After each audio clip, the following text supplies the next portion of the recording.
Welcome to Stoic Psyche Wisdom.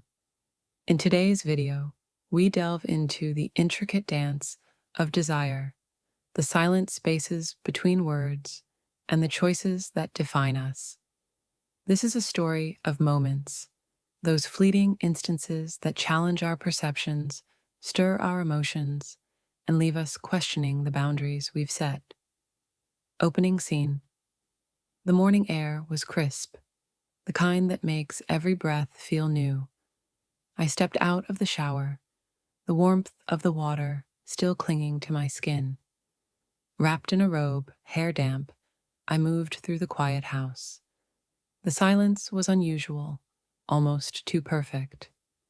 I assumed my husband had taken the kids out for breakfast, a Sunday ritual.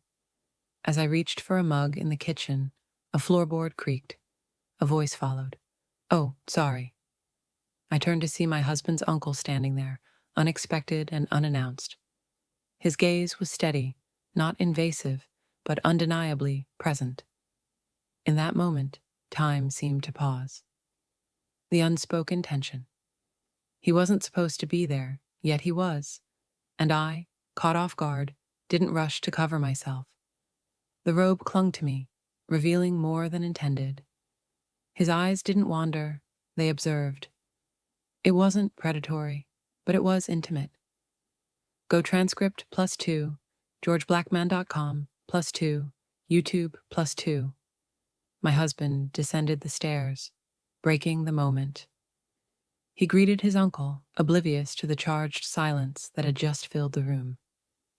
The older man responded, his eyes never meeting mine again, but the weight of that gaze lingered. Reflection and realization.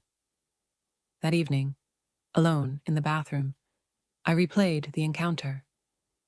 I examined myself in the mirror, noting the flush of my skin, the rapid beat of my heart. There was no guilt, only curiosity. A part of me had awakened.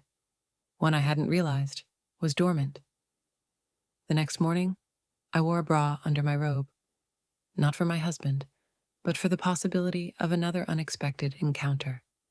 I told myself it was precautionary, but deep down, I knew it was anticipation. The second encounter. 3 days later, he returned to drop off tools my husband had requested. I was alone, folding laundry, when the doorbell rang. I answered, dressed in a fitted tank top and jeans, sans bra. A choice, not an oversight. His eyes met mine, a flicker of recognition passing between us. He stepped inside, placing the tools on the counter. We exchanged minimal words, but the silence was deafening. As we moved through the narrow hallway, our bodies brushed, igniting a spark. In the laundry room, amidst the mundane task of folding clothes, he kissed me. It was deliberate, intense, and I responded in kind. Time stood still, the world narrowing to that singular moment. When we parted, no words were exchanged. He left, and I remained, heart pounding, mind racing. Dual realities. That night, I went through the motions, dinner, bedtime stories, shared laughter. But internally, I was elsewhere, replaying the kiss, the touch, the electricity. My husband's affection felt routine, lacking the spark that had just been reignited. I began to notice the divide within me, the devoted wife and mother versus the woman craving passion and recognition. Small choices became significant, lingering over perfume selections, choosing silk over cotton, applying makeup with newfound purpose. The gift.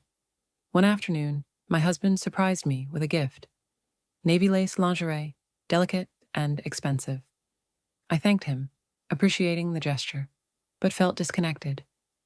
Later, I wore it, not for him, but on a day I knew his uncle would visit. He arrived to fix a leaky faucet. I wore a dress that subtly revealed the lace beneath. Our interactions were minimal, but charged. A brush of fingers, a lingering glance, each moment intensified the unspoken tension.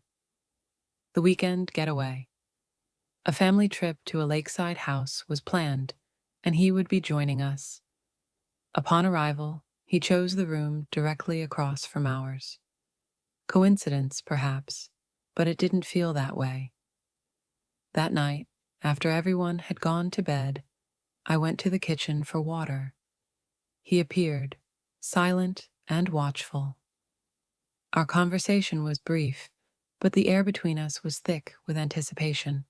A brush of arms, a shared glance, and then I retreated, heart racing. Conclusion: desire is a powerful force, often emerging in the most unexpected moments. It's a reminder of our humanity, our vulnerabilities, and our capacity for connection. This story isn't about judgment, but understanding the complexities of relationships, the nuances of emotion, and the choices we make. Thank you for joining us on this introspective journey.